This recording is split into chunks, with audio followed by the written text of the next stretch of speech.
Chelsea Football Club, I am begging you don't do this. Because the reality is Frank Lampard's first tenure was decent, second tenure was preposterous, and the third tenure could be catastrophic. We won 1 game in 10 under Frank Lampard in his second tenure, and now he's pictured with Todd Bowley and Lawrence Stewart. There is no reason for him to be back at Stamford Bridge because he doesn't come regularly. The fact that he's sitting next to them, we are going to have to discuss.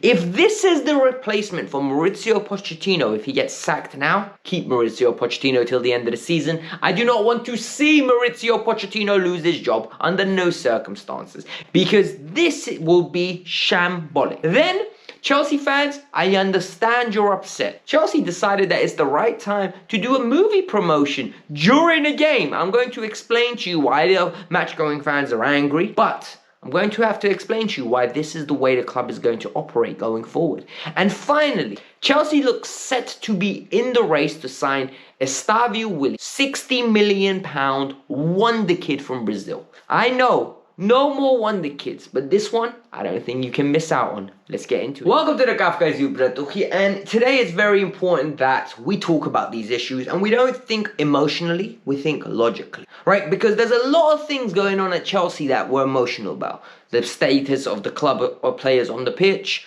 where we are located in the league, and sometimes that can carry on crossing over into the boardroom and they can make decisions to appease fans rather than long-term success of the club.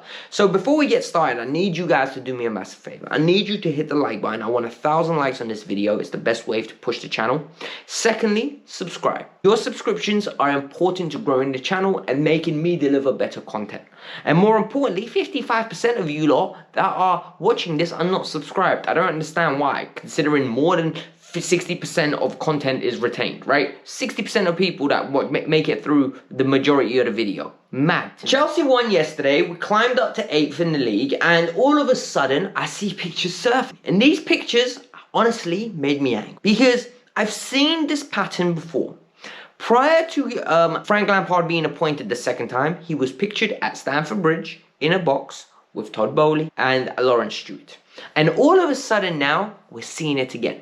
And what really infuriates me is I believe history can repeat itself. And let this be a fact to all of you. I think Frank Lampard, the player, is one of the greatest ever players to wear a Chelsea top. Some would argue he's the best player ever to wear a Chelsea top. I can't argue with them because that's an opinion. I think it's Eden Hazard. We'll argue, we'll have debates, but there's no blasphemy in loving Frank Lampard. He's an absolute Chelsea legend in every way. He is Mr. Chelsea as a player. As a manager, he is left lacking. His stints at Derby were average. He came to Chelsea, he had a very good first season, catastrophic second season. Followed on to Everton where he failed miserably, and Sean Dyche has cleaned up his mess. And all of a sudden came to Chelsea, 1 win in 10 with a squad full of talent. I don't care what you say about those players. They were absolutely talented. The same players, majority of them, won the Champions League 18 months prior. There is no excuse to get 1 win in 10. So the fact that Frank could even be considered for this role blows my mind. But the fact that he's pictured with Lawrence Stewart and Todd Bowley makes me really worried. A lot of people are like, we need Frank in the seats because he can help us work out what players to buy. Under no circumstances. I think what Win Stanley and Lawrence Stewart are doing with spotting talent is very good. I just think the age profile is the issue. I think the players of Enzo Fernandez, Lavia, Caicedo, Palmer, Disasi, Badiashile. Yes, there are some duds in there. Sanchez, Petrovic. But evidently, you can't hit on every single one. You're going to hit on half of them, 50% even. Only 50% of transfers end up being successful. So the fact that we're consistently, in my opinion, doing a decent job at acquiring top-tier talent, that is going to be top-tier, hopefully, then I've got no problem. But I don't need Frank Lampard in there. Frank Lampard has a specific taste in football players. Ben Chilwell's, Conor Gallagher's, Mason Mount's, Declan Rice's. Because Frank Lampard as an individual values what? Commitment, urgency, physicality, Just a player that is robust in the sense that they will give it all for the badge, they're going to run around, they're going to clamp people, and you're not going to take away sheer fundamentals. He thinks if effort is there, talent will be there. But the problem is, the players that give you the most effort are the ones that usually lack talent. So, for example, an Enzo Fernandez, a Moises Caicedo, individuals that genuinely have some talent on the ball, he most probably would love. But a player like Joao Felix, he wouldn't like. A Christopher Nkunku, I don't think he would like. A Cole Palmer, I don't think he will like. He would prefer a more robust individual, somebody that will run around clamping people, wears his heart on his sleeve. So for me, Frank Lampard should be nowhere in and around our sporting directors, our owners, and definitely not on the touchline. Not even for an interim basis. I don't want to see it. Honestly, go and give me Bruno Solta if we have to. Go get Roberto Di Matteo. I'm dead serious. I do not want to see Frank Lampard. Yesterday at Chelsea Football Club, a lot of the fans were upset. And you know what? I understand why the fans are upset. Because football is changing in front of our eyes, right? The evolution of football is evident, is being televised, and people are struggling to accept it. A lot of people have made a lot of traditions, right? Waking up in the morning on a Saturday, going with their granddad or going with their dad, going with their mum, going with their niece, going with their nephew to games. This is culture. This is the tradition of the match day experience. And for them, it's mind-boggling that 7 or 8 seats are taken for promotion basis. People are literally willing to pay crazy money for season tickets. They're willing to pay crazy fees to come and watch the team they support. And they believe that at this moment in time, a movie presentation during a game is disrespectful to the pitch and the players on the pitch. And I understand that. Honestly, do I wish my club operated in a way where we have a bunch of people going to the game in the sense that everyone that loves football can go? No corporate. I don't believe that these corporate seats should be given out. Because a lot of them don't watch the games. I've been in corporate seats, guys. Like, I've literally been in it. For me personally, it was one of the worst atmospheres. I preferred many times where I sat in the Michael Harding, in the shed, even in the seats that are the family seats. The atmosphere is better. People are just more there for the football rather than the social aspect of it. When I sat in the corporates, it was different. I didn't feel like I went to a football game. I'll be honest. I felt like I went to a corporate event. It was about meeting people and mingling and understanding who they were and just having nice conversations. Yes, you watch the game, but you can't chant, you can't yell. Like, people look at you like you're funny. It's a completely different atmosphere. So personally, I understand why people that are getting frustrated. I really do. But this is the way the club is going. And now people are spreading misinformation.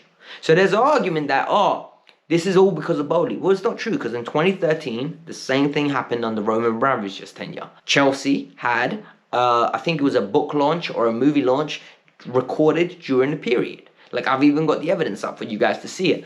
This is just what modern day football clubs are now. It is now billion-dollar entities. This is generating revenue for the club, and the club will definitely do that. When we get a new stadium or a redevelopment, we are going to become like Tottenham. I know people hate to hear that. We're going to have Beyonce tickets. We're going to have Ed Sheeran concerts. We're going to have wrestling potentially there. We're going to have boxing events. Stamford Bridge will no longer just be a place for football. It will be an event venue that will be utilized for multiple different avenues that will raise additional revenue for Lake, and Bowley and Chelsea. It just has to happen. This is the new age of football. And I think we have to accept it. There's no point you moaning because the owners don't care. The final avenue that we need to talk about is, yes, Chelsea have invested a lot of money into youth, and people are getting frustrated. For example, the Alex Matoses of the world, Moreiras on the world, Angelo, Santos, Casade. There have been so many players that have come and joined Chelsea, and Chelsea spent crazy money, Carney Chukwuemeka, and a lot of these players are nowhere near the first team, and everyone keeps saying the same thing. It's a pathway. We need to have a pathway. Youngsters block youngsters. Not only senior players block youngsters, and I understand that.